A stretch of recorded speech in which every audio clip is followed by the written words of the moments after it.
الصلاة والسلام على رسول الله وعلى آله وصحبه ومن والاه. طبعا أو قرانا لو يابوا تقريبا لشويني أو بناء نبوة عندك قالين لا فاو هاتوا باران باریوە دواتر فەرمانیان پێکراوە بیان گوازنەوە بۆ ئێرە. هەندێکی ترەڵێن معاویە ڕەزا و ڕەحمەتی ئەڵڵای لێ بێ قەناتێکی ئاویە هێنێ مەدینە ئاوی کەمە بێ جۆگایەکی بۆ هێنێ لێرەوای هێنێ بۆیە ئەو گۆڕانە گوازێتەوە بۆ ئێرە. طبعا ئەوە گۆڕی حەفتا دانە لە سەحابەکانی رسول الله صلى الله عليه وسلم لبيج هەموویانەوە شێری الله جل جلاله حمزەی کوڕی عبد المطلب كمامي رسول الله صلى الله عليه وسلم. ئەم حەفتا سەحابە کە لێرەیە شەهید بوون بۆ هەر یەکەیان چیرۆکێکەیە، بۆ هەر یەکەیان چیرۆکێکی دوور و درێژ هەیە و چیرۆکەکەشی پڕە لە پند و ئامۆژگاری بۆ کەسی عەقڵیە بێ. جا تقریبا بە سیلسیلە باسم کردووە لە کۆمەڵێک وانەیە ئەگەر ویستانە دوان گویان لێ بگرنەوە و شارەزای بن من ناچمە تەفسیلێ و بابەتە. بەڵام مووقیفی چەند ئافرەتێ باسەکەم کە سوکاری ئەمانن، کە سوکاری ئەم سەحابانن کە شەهید بوون. یەکەمیان فاتیمەی کچی عەبد المطلب کە پووری رسول الله صلى الله عليه وسلم و خوشکی حەمزەیە و دایکی زوبەیری کوڕی عەوامە. باشە کاتێک کە دێ بەرەو ئوحد و ئەبیستێ حەمزەی برای شەهید کراوە داواکە جەنازەکەی ببینێ. رسول الله صلى الله عليه وسلم فەرمێ بانەی بینێ، چونکە لوت و گوێیان لێ کردووەتەوە و چاویان دەرێنا و سکیان هەڵدڕیوە موشریکەکان، ئەفەرمێ بانەی بینێ بێتاقەتە بێ پێی. بەڵام فاتیمە خاتوون ئافرەتێکی زۆر ئازا و جوامێر و خۆگر بووە، بۆیە فەرمێ ئەی زوبەیر بڕۆ ڕێی پێ بگرە بانەچێتە سەر جەنازەکەی. زبەیری کوڕی عەوامە چێ ڕێی پێ بگرێ کە پووری کە دایکێتی ئەڵێ دای کەمێرە سەر جەنازەکەی، یعنی جەنازەکەی خاڵی کەمامی رسول الله صلى الله عليه وسلم. ئەوەیە زەختەکە ئەڵێ بێ هەر بیبینم ئەزانم دەستکاریان کردو شێوان دویانە جەنازەکەی. دێتە سەری ئەی بینێ فەرمێ و ئافرەتە دڵی پڕ بوو ئاو لە چاوی هاو بەس دەنگی لێ نەهاو. ئەمە گریان نییە ئاو لە چاوە بێ بەس دەنگی لێ نەیە، بەس کە بوو بە شین و شەپۆڕ ئەو وەختە بەڕاستیەوە تاوانبارە بی لەسەری. گەر بتوێ ئەجرێ لەسەری دەستکەوێ ئەوەندەیەوە ئافرەتە وتوێتی فەرمووی ئینا لله وئینا إليه راجعون إن كان والله لرجلا. فەرمووی ئێمە بۆ ئەڵاین و بەلای ئەڵڵا گەڕێنەوە شانازی پێوەکەم بەڕاستی پیا بوو براکەم. بۆیە بەڕاستی ئەگەر ئینسان جوامێرانە مەردانە پیاوانە بمرێ شایستەیەوەیە تۆ دڵخۆش بی لە بریەوەی خەفەتی بۆ بخۆی، نەک بە نامەردانە بمرێ. یەکێکی تر لەو ئافرەتانە هەندێک گەڵێن پێی وتراوە ئومو دینار، هەندێک لە زانایانە فەرموون لە هۆزی بەنی دینار بووە، باوکی برایەکی مێردەکەی هەرم سێ پیاوەشیە بێ لێرە شەهیدە بێ، سێ کەسی باوکی برای مێردی لێرە شەهیدە بێ کاگەڕێتەوە لە ڕێگا مژدەی پێیان هەر سێ کەسەکەت شەهید بوون، باوکت براکەت و مێردەکەشی. فەرمێ ئەوە گەشتونەتەوە بە پەروەردگاری خۆیان ئەجریان لای ئەوە، بەس رەسوڵ الله پیشان بە زانم ماوە چونکە بیستومە کوژراوە. طبعا مشرکین ئیبن قوموئە ئیدعایەوە کە رەسوڵ الله کوشتووە، بەس خۆی کێ کوژێ؟ مصعبی کوڕی عومەیرە کوژێ کە هەڵگری ئاڵای مسلمانانە. لەبەرەوەی زۆر لە رەسوڵ الله صلی الله عليه وسلم فەرمێ ئەوم کوشتووە، رەسوڵ الله کوشتووە. ئەو ئافرەتە لەوێ کای بیستێ خەفەت لێیە لە مەدینەوە بە پێ دێ ئەڵێ رەسوڵ الله ماوە؟ ئەڵێن بەڵێ. پیشانم پیشانی دەن کای بینێ فەرمێ كل المصائب بعدك جلل، هەموو خەموو خەفەتێ فەرمێ ببینینی تۆ بچووک بوویەوە نەما. یەکێکی تر لەو ئافرەتانە دایکی سعدی کوڕی معاذە، ئەویش براکەی لێرە شەهیدە بێ، یعنی برایەکی سعدی کوڕی معاذ شەهیدە بێ. کاتێک کە ئەگەڕێنەوە بەرەو مەدینە دایکی ئەویش بەرەو ڕووی دێ. رسول الله صلى الله عليه وسلم بە سعدی کوڕی معاذە فەرمێ دووری خەرەوە بانەیەتە پێشەوە. ئەفەرمێ نەهاتووم هەواڵی کوڕەکەم بپرسم، بۆ هەواڵی رسول الله هاتووم صلى الله عليه وسلم. فەرمێ بەس پیشانم بن تەئکید بمەوە کە ماوە، پیشانیان کە تەئکید بووە ماوەتەوە ئەویش بە هەمان شێوەیەوە ئافرەتی ترە ئەفەرمێ تەواو هیچ خەمێکم نەما کوڕەکەشم لە بەهەشتا مادام رسول الله ماوە صلى الله عليه وسلم.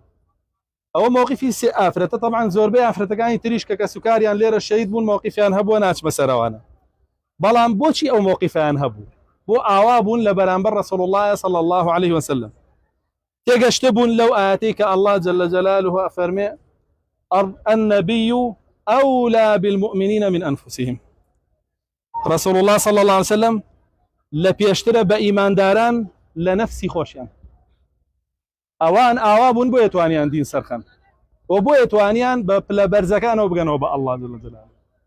رسول الله پێشە خست بەسەر نەفسی خۆیانە بەسەر کەس و کاریانە کە ئیمانی ڕاستەقینە بە رسول الله صلى الله عليه وسلم ئەوەیە پێشی بخەی بەسەر نەفسی خۆتە و بەسەر کەس و کارتە و ئیمانیش نییە تاوانە بی چونکە بە عومەری کوڕی خەتابە فەرمێ ئیمانتان نییە تا منتان لە خۆتان و ماڵ و بناڵ و کەس و کارتان خۆشتر نەوێ عومەری کوڕی خەتابە فەرمێ لە هەمووی خۆشتر مەوێ بەس خۆم نا فەرمێ نییە یا عومەر فەرمێ ئێستا لە خۆشم خۆشتر مەوێ فەرمێ سەیمان تێ و بەعام پیاوانی سەحابەش کاتێک کە رسول الله صلى الله عليه وسلم لە مەککەیە و بەخشینێک ئەدا بە تازە مسلمان بووەکانی مەککە بە ئەنسارەکانە فەرمێ ئێوە بەخشیشتانە یا رسول الله بیبەنەوە بۆ مەککە ئەڵێن هیچ بەخشیشێکمان ناوێت لە کاتێکا خوێنیان ڕژاوە بۆ ئەو دەستکەوتانە کە دەستیان کەوتووە فەرمێ هیچ بەخشیێکمان ناوێت رسول الله مانەوێت لەگەڵ خۆمان بیبینەوە بەڕاستی هەتا وەکو جیلێکی وا دروست نەبێتەوە الله ڕسوولەکەی و ئیسلامەکەی پێش نەخا بەسەر هەموو شتێکە هەر حاڵمان وا ئەبێ دارێ بەڕاستی کۆمەڵێک ئافرەت پرسیار لە رسول الله كان صلى الله عليه وسلم هل على المرأة جهاد ئافرەت جهادی لەسەرە ئەفەرمێ عليهن جهاد لا قتال فيه جهادێکیان لەسەرە جەنگیتیان نیە فەرمێ ئەو جهادە چییە ئەفەرمێ الحج والعمرة تێگەن لە قسەیە سێمە هەرچیمان بۆ ماوەتەوە الحج والعمرة هیچمان فەرق نییە لەگەڵ ژنەکانمان چکە بەڕاستی ئەگەر وانە بووینە ئێستا شتێکی تر بوو کە رسول الله صلى الله عليه وسلم فەرمێ من مات ولم يغزو ولم يحدث نفسه بالغزو مات على شعبة من النفاق ئەو بەسی ئەوەی نییە بەسی ئام سەر و سیما و هەیکەلە زلانەیەتی لە خۆمەوە هەر کەسێ بمرێ و جیهاد کەڵکەڵەی مێشکی نەبوو بێ وەسوەسەی دڵ و دەرونی نەبوو بێ بەردەوام ئەوە لەسەر نیفاق ئەمرێ و بشزانن بابی جیهاد دەرگای جیهاد دەرگایەکە الله جل جلاله بۆ پیاوی پیاوانە نەبێ نایکاتەوە ئەو جارێ بە پیاومان نازانێ بۆیە بەرەو ڕوومان نایکاتەوە بەڕاستی پیاوی بووینایە بەرەو ڕوومانی کردەوە لە هەموو جیلێکە هەبوو بەرەو ڕووی کراوەتەوە کە ئێمە ئاواین پیاوی ئەوە نین چونکە فەضلێکە کاکە چڵە پۆپەی ئیسلامە دەستکێکێ زیروەت سەنامیه الجیهاد ئێسکەس ناکەوێ وێ بەڕاستی ئەمە حاڵمانە بێ هەتاوەکو لەم قاڵبەیە بین کەی توانیمان بۆ شێوە بین ئەو وەختە بەخوا تام لە نوێژەکانمانە بینین لە عیبادەتەکانمان و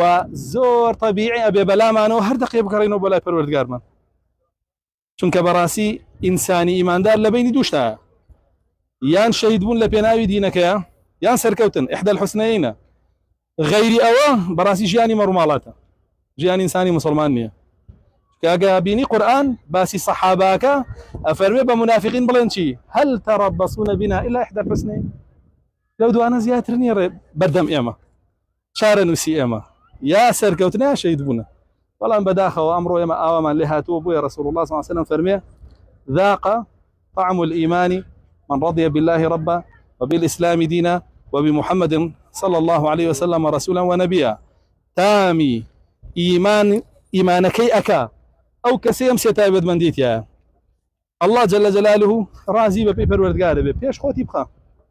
رسول الله صلى الله عليه وسلم پیغمبرت بي پیش خوتي بخا اسلام دينت بي پیش خوتي بخا كي توانيد امسيانه گرنگتر بي لات لا همش تيجي جيانه لا مال لا منال لا كسوكار لا خوت